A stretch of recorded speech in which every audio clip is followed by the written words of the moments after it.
Quiero hablar un poco sobre la catarsis emocional y la relación entre la catarsis emocional y la desregulación del sistema nervioso y obviamente en esta forma también cómo se relaciona con un sinfín de síntomas misteriosos o también hasta condiciones del síndrome de fatiga crónica, fibromialgia, long COVID, POTS o otras condiciones que originan una desregulación del sistema nervioso. Mi nombre es Tom Lemmon, de profesión soy naturópata especializado en el sistema nervioso y también el creador del programa Renacer, donde ayuda a otras personas a revertir esta desregulación del sistema nervioso.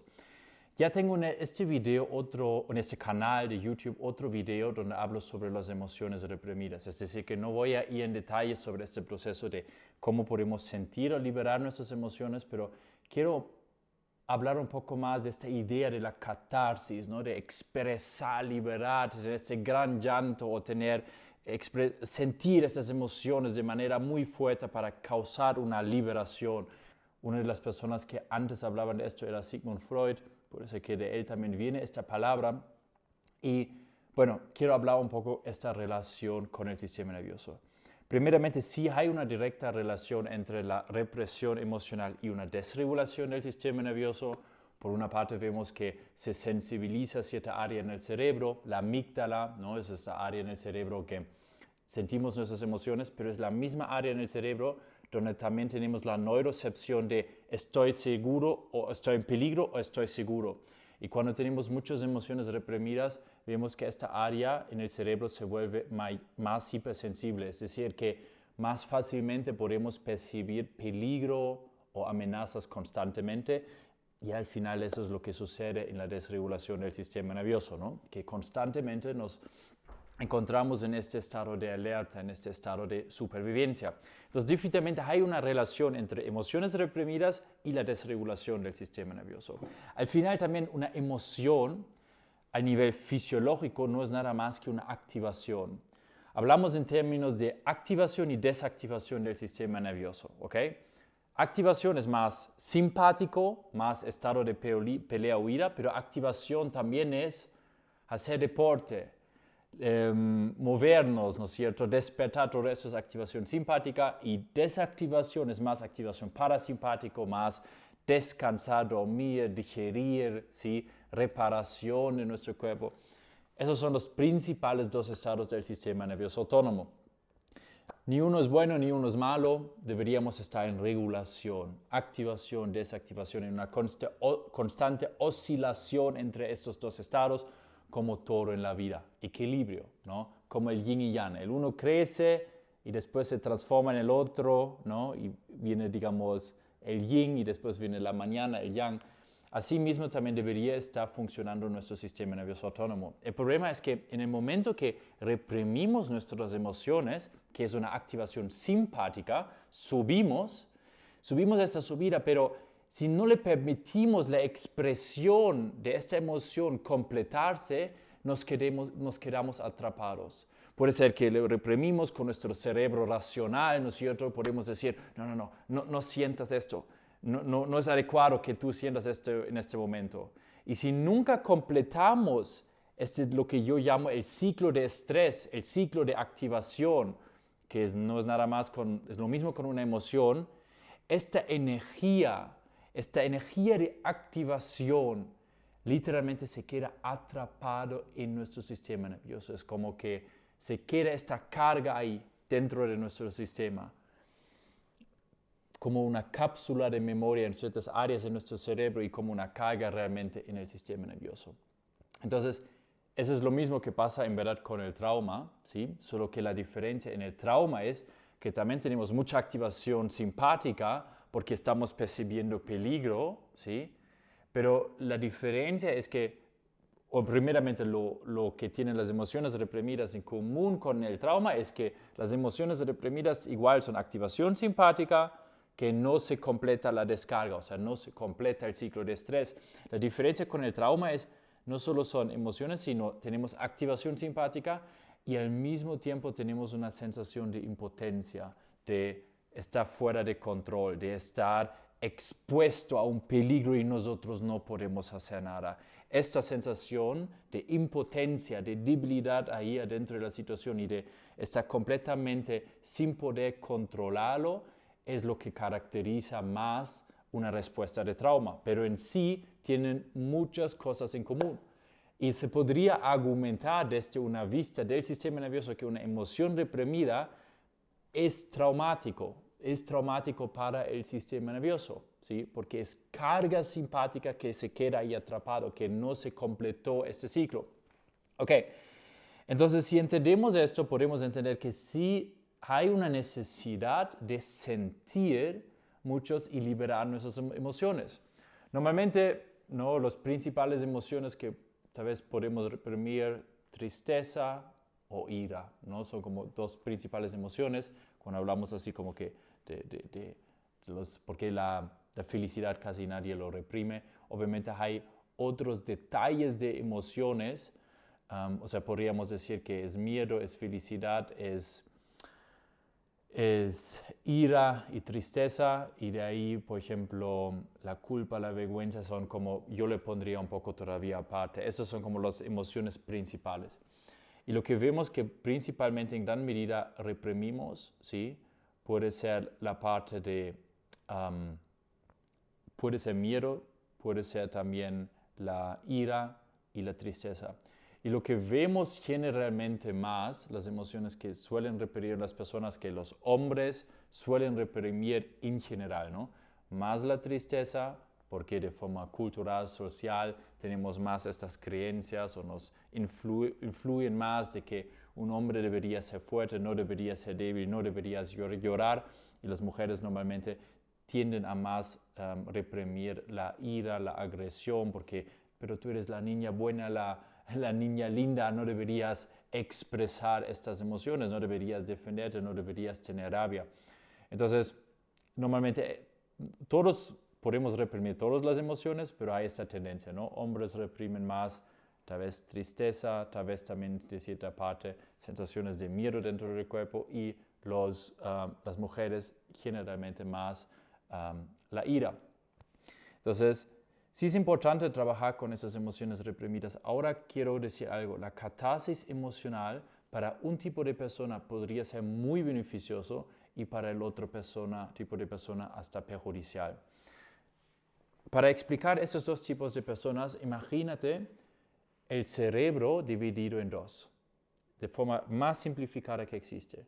Tienes el cerebro superior, el cerebro que piensa por un lado, el que es racional, que analiza, y el cerebro de supervivencia por el otro lado, conformado por el sistema límbico y el cerebro reptiliano. Ese cerebro no piensa. El idioma de este cerebro son las sensaciones, las emociones, ¿sí? También la neurocepción, o sea, la percepción, y esto es de pensar, ¿ok? Tenemos dos diferentes tipos de personas, principalmente hay también una mezcla entre los dos, pero principalmente tenemos dos diferentes tipos de personas cuando hablamos de la desregulación. Un tipo de persona que tiene mucha dominancia del cerebro racional y por eso tenemos una gran inhibición. O sea, este cerebro inhibe constantemente la expresión de ciertas emociones.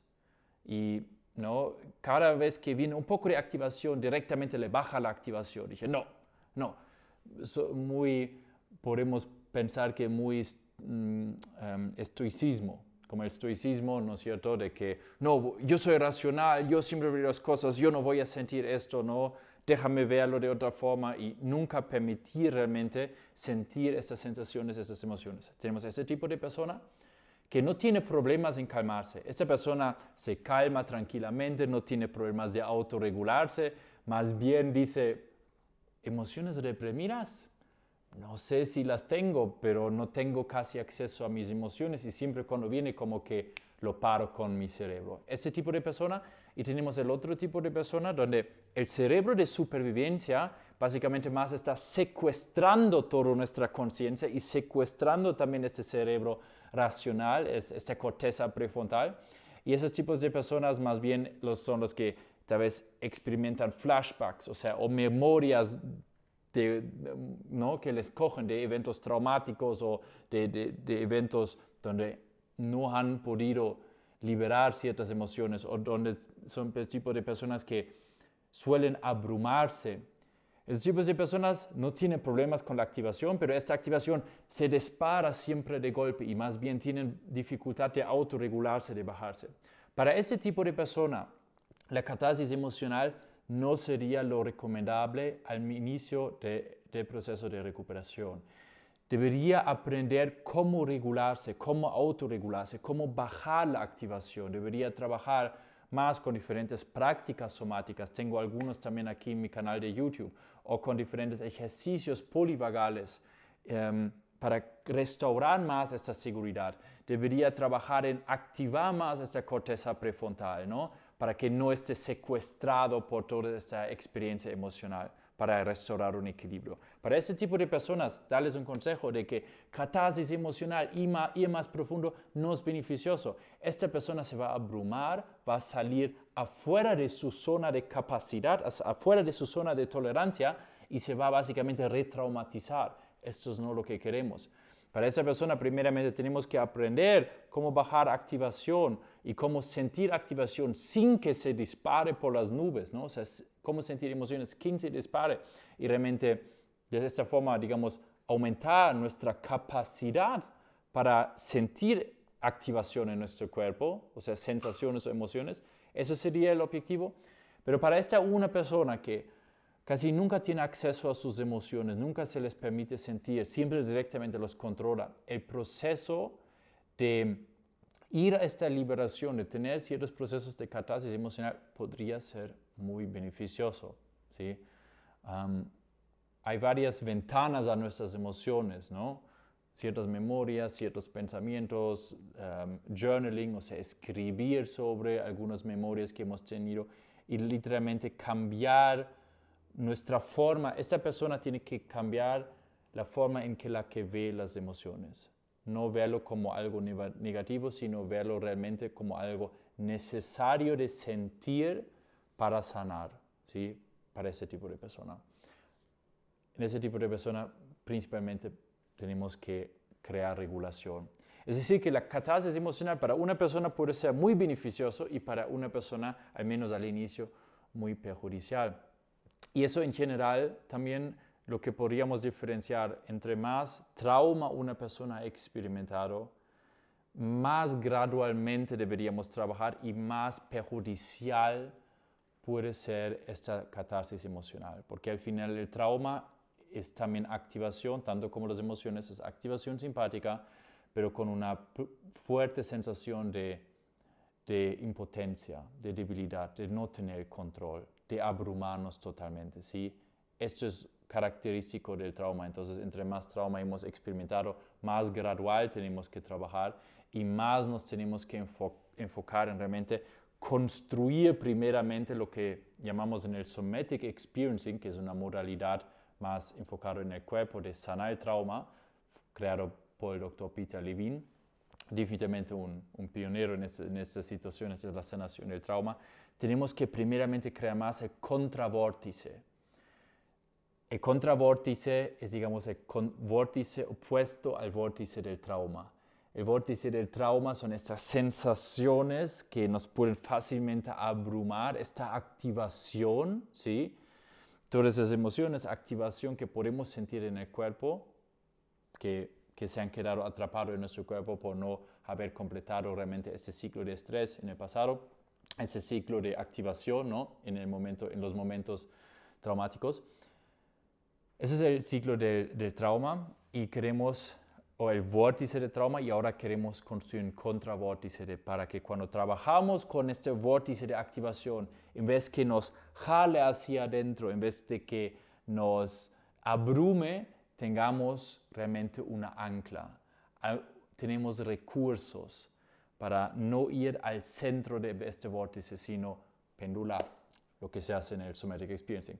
Eso es clave. Es decir, que catarsis emocional no siempre es beneficioso para todos, para algunos sí. Si identificas más con que tú eres ese tipo de persona que no tiene ningún problema en bajar la activación, perfecto, trabaja con esas emociones, trabaja con la catarsis emocional, busca maneras, ventanas a conectarte más con las emociones y después sentirlos. ¿Cómo sentir las emociones? ¿Cómo procesarlas? Más explico en este otro video de las emociones reprimidas.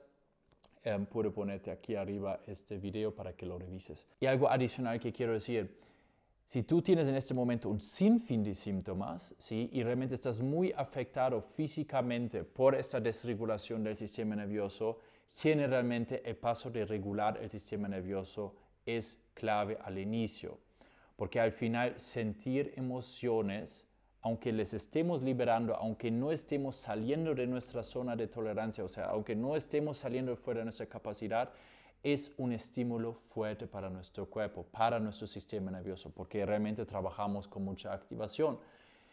Y si estamos todavía muy al inicio de la recuperación o tenemos muy poca regulación en nuestro sistema nervioso, esto normalmente provoca más síntomas, ¿ok? Entonces, principalmente lo que yo te recomendaría es, de la forma segura, al inicio más trabajar en la regulación del sistema nervioso. También tengo ya algunos videos aquí en el canal que podrían ayudarte en esto.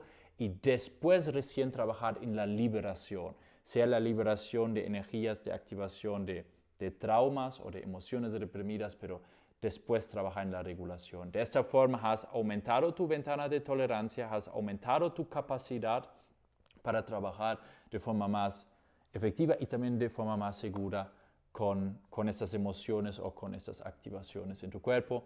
Eso es al final también como lo hacemos en mi programa Renacer. Primeramente regulamos el sistema nervioso, después trabajamos más en la liberación. Si eso es algo que te interesa, aprender paso a paso, también aquí abajo puedes pedir una cita de evaluación conmigo. Vemos juntos si el programa sería lo indicado para ti. Y también, obviamente, voy a seguir subiendo más videos de YouTube en este canal. Por eso también con gusto puedes suscribirte y nos vemos en el siguiente video.